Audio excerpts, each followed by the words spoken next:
Hey guys, it's Kobe Smith, and welcome to History Nation. And today we're going to talk about the rise and fall of the Aztec Empire. The Aztec Empire is one of the most powerful kingdoms in the history of the world. It's in the same league as ancient Egypt, the Roman Empire, and the Byzantine Empire. It ruled over what we now call Mexico. The Aztecs, while powerful, were also extremely brutal. They would use human sacrifices to appease to their gods in order to prevent bad luck and natural disasters from befalling on their people and their land.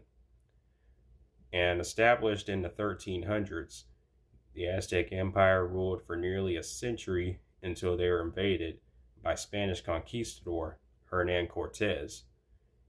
So, in today's episode of History Nation, I'm going to show you how the Aztec Empire rose to power and how they lost it all in less than a century. So stick around.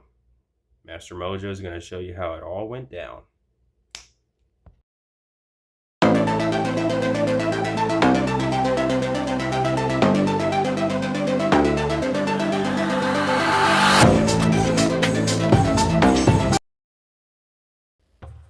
The siege of the Aztec is arguably the greatest military conquest in history. 500 soldiers and their native allies marched into the Aztec capital, and the actions that followed resulted in the devastation of one of the world's most beautiful cities. The death number was astonishing, and the suffering was massive. When the Spaniards arrived in Mexico in 1519, the mighty Aztec Empire was at the height of its power.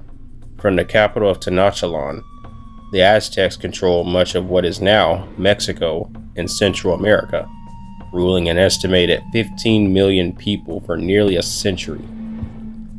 Aztec palaces were as structured and sophisticated as any of those in Europe, and their temples rivaled the Egyptian pyramids. But within just 2 years, the mighty Aztec Empire collapsed, and Tenochtitlan laid in ruins after a brutal siege led by infamous conquistador Hernan Cortez. No great civilization ever fell so far, so fast. A major flaw of the Aztecs was having too many enemies for years. The Aztecs used brutal force against neighboring tribes and city-states, forcing them to pay costly tributes and hand over victims for the human sacrifices central to the Aztec religion. Cortez used these people's hatred of the Aztecs to his advantage by allying with them, particularly with the Tlaxcala, who provided warriors, supplies, navigation, and translators to take down the Aztec Empire. Spanish invaders also had superior weapons, guns, trained horses, and dogs, and fully loaded warships that allowed them to overcome the Aztecs' greater numbers. Ineffective leadership also played a role in the fall of the Aztecs.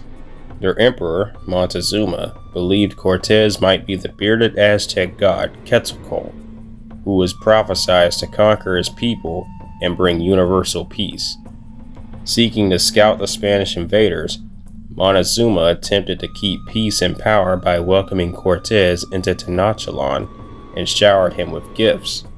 This perception quickly changed upon seeing the Spaniards' brutal behavior. Cortez later wrote, "Montezuma came to greet us, and with some 200 lords, all barefoot and dressed in a different costume." The intricate city was teeming with turquoise and precious gems that the Spanish desperately wanted, after what appeared to be the start of an amicable relationship.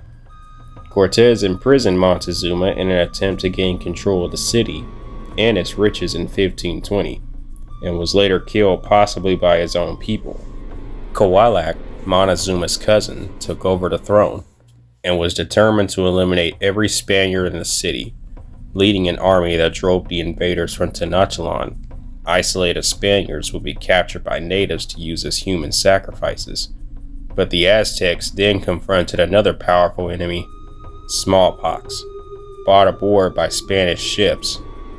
The disease decimated the Aztec kingdom, wiping out thousands of citizens, including the new emperor. With the help of several thousands of people from neighboring tribes, including Texcocans, Chalca, and Tepanec, Cortez and his Spanish force besieged Tenochtitlan, cutting off the city's water and food sources, causing massive starvation that contributed to the natives' demise. Cortez himself was nearly captured and sacrificed, but was narrowly saved by his fellow soldiers. Despite a valiant resistance, the Aztec city fell on August 13, 1521. More than 200,000 people died in the struggle, and with the Aztec Empire effectively destroyed, Cortez became governor and captain general of the New Spain in 1522. Under Spanish rule, Mexico City rose from the ruins of the fallen Tenochtitlan, established new buildings, and embraced Christianity, which spread throughout the region, replacing the temples and traditions of a once great ancient civilization. However, defeating the Aztec was a bittersweet victory, as an abundance of the gold was lost or destroyed during the battle. Despite this setback, Mexico City became the centerpiece of Spanish rule in the Americas.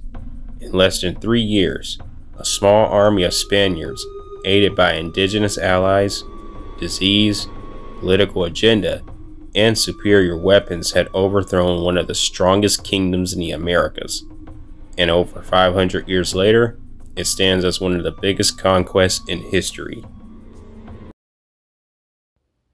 Thanks for watching. Like and follow, and I'll catch you guys next time.